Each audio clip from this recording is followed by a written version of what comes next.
Il y a beaucoup d'artistes, Marianne, qui s'inquiètent là, de l'impact de l'intelligence artificielle sur la création. Oui, reportage de Radio-Canada qui constate ça, et notamment dans le domaine du doublage. Et pour en discuter, on a fait appel à nul autre que Sébastien Davernas, acteur et doubleur bien connu dans le milieu, que tu connais très bien, Mario. Bonjour, merci d'être avec nous ce matin.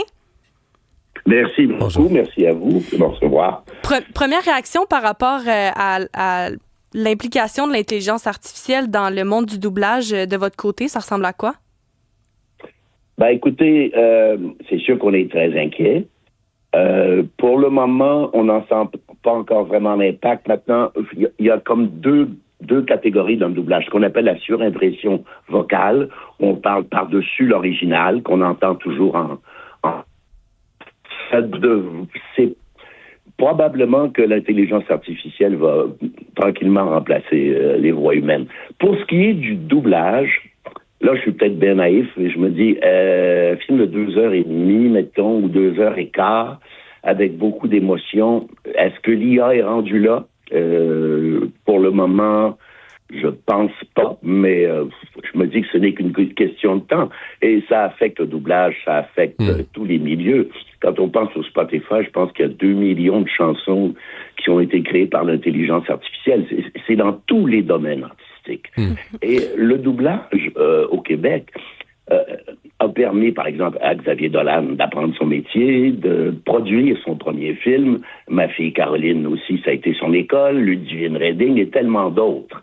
Et au moment où on voit aussi des contraintes financières pour tout ce qui est séries québécoises, on a l'impression que la culture en général, en ce moment, rétrécit comme une peau de chagrin, si vous voyez. Ouais. Mais alors, on ne sait pas d'où le prochain coup va venir. Ouais. Dans le doublage, je voyais une présentation qui laissait entendre, c'est que les possibilités étaient aussi fortes que, mettons, quelqu'un avec une voix très caractéristique, mettons Sylvester Stallone, ben, que tu pourrais le doubler avec sa voix à lui, en français, en allemand, en russe, en polonais, en hongrois, tu pourrais, et que c'est vers là qu'on s'en allait, et qu'il n'y aura plus personne qui va faire le doublage, qu'on va utiliser le grain de sa voix ou le son de sa voix originale, et qu'on va la reproduire dans toutes les langues. On n'est pas rendu là? On craint pas ça? Oui, on le craint, c'est sûr. Est-ce qu'on est rendu là? Je n'ai pas vu d'exemple de ça encore, mais c'est tout à fait possible. D'ailleurs, il y a des acteurs en ce moment qui acceptent de vendre leur voix à l'IA. Ils se disent, tant qu'à ne plus travailler du tout, je vais essayer peut-être de récolter un peu d'argent avant qu'il soit trop tard. C'est sûr qu'on est très, très inquiet parce que, surtout au Québec, un artiste qui veut vraiment gagner sa vie avec son métier, on est tous très polyvalents et on n'a pas le choix. Et alors, on regarde ça arriver, on sait pas trop quand... Mais pour le moment, curieusement, il y a pas mal de travail. Est-ce que c'est une espèce de dernière explosion de la quantité? Parce qu'il y a beaucoup maintenant de plateformes qui doublent au Québec, qui doublaient pas au Québec avant. Alors, pour l'instant, ça va bien.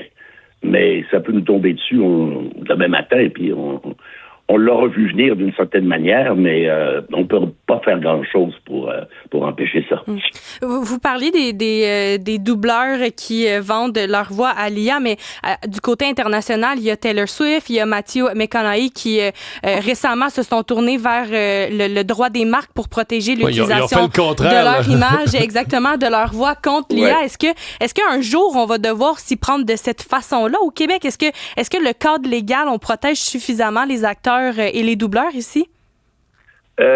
Pour l'instant, j'ai pas l'impression. Maintenant, Matthew McConaughey et Taylor Swift, bravo. Et ils ont des moyens que tous les acteurs du Québec n'ont pas. Mais oui, c'est possiblement une solution, mais là, ça implique des lois, ça implique vraiment un cadre légal qui serait béton. Est-ce qu'on a ça ici? Ça, je peux pas vous répondre. Je sais pas où on en est de ce côté-là. On est rendu loin s'il faut faire breveter sa voix pour la protéger des copies. Oui, on est rendu... Ça donne un peu le vertige. Sébastien, on a parlé beaucoup à l'émission dans les derniers mois. Entre autres, là, ce qui nous avait éveillé, c'est qu'à un certain moment, il y a une chanson country qui était rentrée dans le top 10 ou le top 20 là, du Billboard là, des chansons country. Et tout à coup, on se rend compte, à l'échelle mondiale, là, tous les chroniqueurs culturels, cette chanson-là est créée par l'IA. Le supposé chanteur, il n'existe pas. Le supposé, la vedette, il n'y a pas de vedette. C'est un personnage créé artificiellement. Allez pas chercher là, c'est comment il a été élevé, puis c'est qui son père et sa mère. Là. C'est tout ça est une créature. Puis là, des chansons créées par l'IA qui montent dans les palmarès, il y en a de plus en plus. Et là, on arrive profondément dans le questionnement sur qu'est-ce que la création là, au théâtre, dans n'importe quoi, des textes, du jeu, de la musique, qu'est-ce qui est de la création? Oui, c'est ça.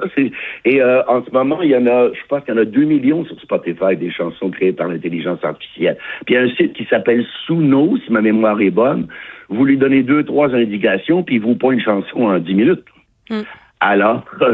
par contre, moi, c'est mon opinion personnelle, mais je crois que si cette chose-là s'accentue, par contre, les gens vont avoir soif de spectacles avec des vrais êtres humains, que ce soit en musique, en théâtre, etc. Il va y avoir le balancier va finir par rééquilibrer les choses, du moins je l'espère, parce que pour le moment, c'est très décourageant. Moi, justement, je fais pas mal de musique depuis 2-3 ans, puis quand je vois qu'on peut fabriquer une chanson en 15 minutes... c'est un peu décourageant. Puis bon, c'est sûr que il faut réagir, mais c'est pas. Je crois que l'avenue légale est peut-être la seule avenue pour protéger sa voix. Mais sinon, c'est comme une grosse déferlante qui nous arrive en pleine face et on ne sait pas trop comment réagir. Mais bravo si Taylor Swift et McConaughey ont montré le chemin parce que. Un chemin, ouais. Sébastien Davernas, merci d'avoir été avec nous aujourd'hui. Merci beaucoup. Au revoir. Merci à vous.